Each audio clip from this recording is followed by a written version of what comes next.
আজ আমার মুক্তির মধ্য দিয়ে 2021 সালে হেফাজতে ইসলাম বাংলাদেশ এবং এদেশের আলেম সমাজের উপর ইতিহাসের অন্যতম এক গভীর ষড়যন্ত্র এবং চক্রান্ত নির্যাতনের যে স্টিমগুলার পরিচালনা করা হয়েছিল তার আজকে একটি প্রাথমিক অধ্যায়ের পরিসমাপ্তি ঘটল। আমরা স্পষ্ট ভাষায় বলতে চাই, আমাদের উপর জুলুম করা হয়েছে, আমরা নির্যাতিত, অন্যায়ভাবে আমাদেরকে কারারুদ্ধ করা হয়েছে, বুলেটের আঘাতে আমাদের ভাইদেরকে হত্যা করা হয়েছে। আমরা যখন আমাদের সন্তানদের লাশ এবং তাদের রক্তমাখা বুলেট বিদ্ধ সেই মরদেহকে সামনে রেখে আমরা যখন আমাদের ন্যূনতম প্রতিবাদটুকু উচ্চারণ করতে গিয়েছি, তখন আমাদেরকে কারারুদ্ধ করা হয়েছে, আমাদেরকে নানাভাবে নিষ্পেষণ করা হয়েছে, আমাদেরকে জনগণ থেকে বিচ্ছিন্ন করার সব ধরনের অপচেষ্টা চালানো হয়েছে। আমি আজ এই মুহূর্তে আমার এই মুক্তি উপলক্ষে আমি বলতে চাই, আমাদের উপর জুলুম করা হয়েছে, এটাকে আমরা সহ্য করে নিলাম। আমাদের ভাইদেরকে হত্যা করা হয়েছে, সেটাও সহ্য করে নিলাম। আমরা আমার সন্তানের লাশ কাঁধে তুলে নিয়েছি, সেটাকেও আমি হাসি মুখে বরণ করে নিলাম। আমাদেরকে অপমান এবং লাঞ্ছনার সব ধরনের ষড়যন্ত্রের সম্মুখীন হতে হয়েছে, সেটাও আমরা হাসি মুখে বরণ করে নিয়েছি। কিন্তু আল্লাহর জমিনে আল্লাহ এবং তার রাসূলের কোন সম্মান এক মুহূর্তের জন্য আমরা বরদাস্ত করে নেব না। আমরা আমাদের সর্বোচ্চ ত্যাগ এবং কোরবানি স্বীকার করতে প্রস্তুত রয়েছি, জীবন দিতে প্রস্তুত রয়েছি। আল্লাহর জমিনে আল্লাহর দ্বীনের ঝান্ডা সমুন্নত করেই আমাদের যাত্রা থামবে ইনশাআল্লাহ। হয়তো শাহাদাত, নয়তো খেলাফত ইনশাআল্লাহ। আল্লাহর জমিনে খেলাফত প্রতিষ্ঠার যে আওয়াজ পৃথিবীর দিকে দিকে উচ্চারিত হচ্ছে, সে আওয়াজ বাংলার জমিনে খেলাফতের এই আন্দোলনকে চূড়ান্ত গন্তব্যে পৌঁছাবে ইনশাআল্লাহ। বাংলাদেশের আলেম সমাজ, হেফাজতে ইসলাম বাংলাদেশ সহ, বাংলাদেশ খেলাফত মজলিস সহ সকল ভ্রাতৃপ্রতিম সংগঠন, সকল ধর্মপ্রাণ, ইসলামপন্থী বিভিন্ন ছোটখাটো মতবিরোধ, মত পার্থক্যের ঊর্ধ্বে উঠে যারা এলাহি কালিমাতুল্লাহর এই এক বাণীতে বিশ্বাসী, আল্লাহর জমিনে আল্লাহর দ্বীন কায়েম করতে চাই, আমাদের তাআলা ইলা কালিমাতিন সাওয়াইন বাইনানা ওয়া বাইনাকুম এই এক মন্ত্রে উজ্জীবিত হয়ে আল্লাহর দ্বীনের ঝান্ডা সমুন্নত করবার এই আন্দোলন এবং সংগ্রামে আমি নিজেকে উৎসর্গ করার ঘোষণা করছি।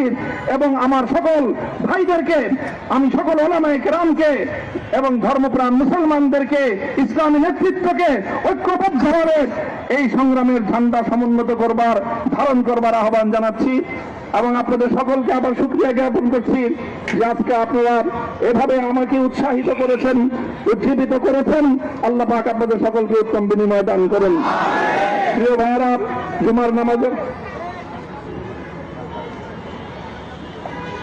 জুমার নামাজের একেবারে ঠিক আগ মুহূর্ত, এখন সব মসজিদগুলোতে জুমার প্রস্তুতি চলছে।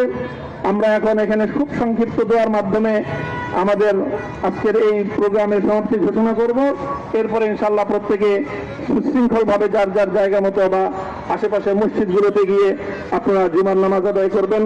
আমি আবারও বলছি, আমি আমার আলোচনার শুরুতে কোরআনে পাকের সেই আয়াতটুকু তেলাওয়াত করেছিলাম, হযরত ইউসুফ আলাইহিস সালাতু ওয়াস সালাম কারামুক্তি এবং প্রকৃত যারা অন্যায়কারী ছিল সেই অন্যায়কারীদের স্বরূপ ওনার সামনে উন্মোচিত হয়ে যাওয়ার পর, জাতির সামনে তাদের স্বরূপ উন্মোচিত হয়ে যাওয়ার পর তিনি যে কথা বলেছিলেন, আমিও নবী ইউসুফ আলাইহিস সালাতু ওয়াস সালামের অনুসারী হিসাবে তার সুরে সুর মিলিয়ে, কণ্ঠে কণ্ঠ মিলিয়ে কথাই বলতে চাই, লা তাসরিবা আলাইকুমুল ইয়াউম, ব্যক্তিগত আক্রোশের প্রতিশোধ আমরা কারো কাছ থেকে গ্রহণ করব না।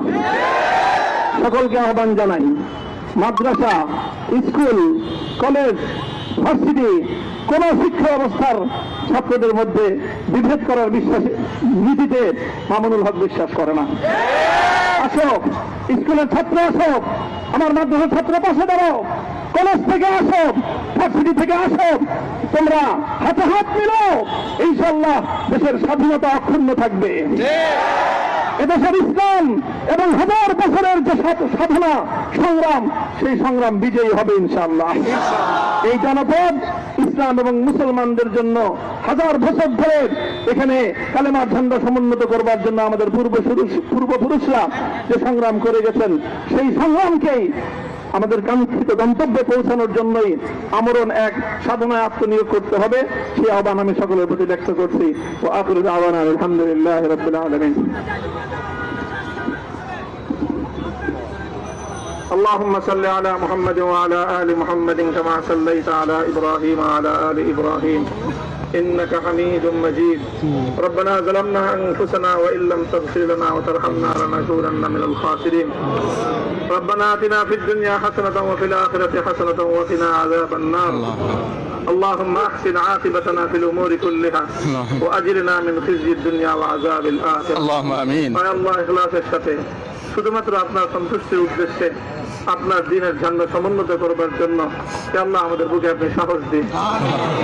আল্লাহ সাহস দিন, হিম্মত দান করুন। আল্লাহ আপনার নুসরতকে, আপনার সাহায্যকে আমাদের সামিলে হাল করে দিন। আল্লাহ আপনি আমাদেরকে সাহায্য করুন। আমরা সংখ্যায় কম, শক্তিতে দুর্বল, আল্লাহ সর্বদিক থেকে আমরা অপ্রতুল, কিন্তু আপনার সাহায্য সাথে থাকলে আল্লাহ পৃথিবীর কোন শক্তি আমাদেরকে রুদ্ধ করতে পারবে না, পরাস্ত করতে পারবে না। আল্লাহ আমরা আপনার সাহায্য চাই। আল্লাহ জালিমের জিন্দান খানাগুলোতে সারা বিশ্ব জুড়ে অসংখ্য মুজাহিদিন, অসংখ্য মুসলিম সংগ্রামী, তারা দিনের পর দিন, মাসের পর মাস, বছরের পর বছর মানবতার মজলুমিয়তের জীবন যাপন করছে। ইয়া আল্লাহ সকল মজলুমদেরকে আপনি মুক্তির ব্যবস্থা করেন। ইয়া আল্লাহ তাদের মুক্তির জন্য যথাসাধ্য ভূমিকা পালন করার তৌফিক আমাদেরকে, পুরা উম্মাহকে আল্লাহ আপনি দান করুন। সাল্লাল্লাহু তাআলা আলা খায়রি খালকিহি মুহাম্মদ ওয়া আলা আলিহি ওয়া আসহাবিহি আজমাইন।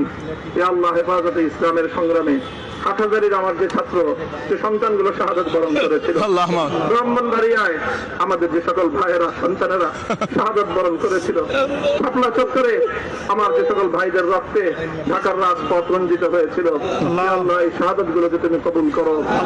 আল্লাহ রক্তের বিনিময়ে এই জমিনকে তুমি তোমার দিনের ঝান্ডা সমুন্নত করবার জন্য তুমি কবুল করো। সাল্লাল্লাহু তাআলা আলা খায়রি খালকিহি মুহাম্মদ ওয়া আলা আলিহি ওয়া আসহাবিহি আজমাইন। سبحان ربك رب العزة عما يصفون وسلام على المرسلين والحمد لله رب العالمين.